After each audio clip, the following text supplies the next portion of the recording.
జిల్లాగా జనగామ అవడానికి అవకాశం ఉందని చెప్పిండు.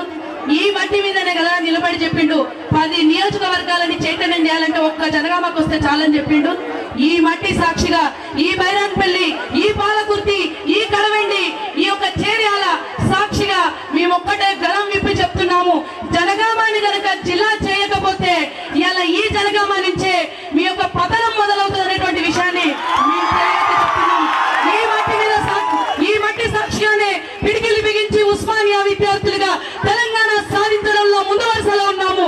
ఇదే మట్టి మీద ప్రమాణం చేసి ఏ చేర్యాలనైతే ఇలా జనగామకు అడ్డ ఉందన్నారో అదే చేర్యాలను ఇలా మేము ఈ జనగామ గడ్డ మీదకి తీసుకొచ్చినాం. మా చేర్యాల ప్రధానికం అంతా కూడా చేర్యాల గజ్వేల్ పోయేందుకు సిద్ధంగా లేదు.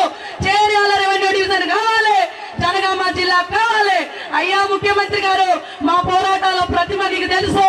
ఇలా పోరాటాల గడ్డ కాబట్టే, మన చైతన్యానికి మారుపేరు జనగామ కాబట్టే ముక్కలుగా చేయాలనుకుంటున్నావు.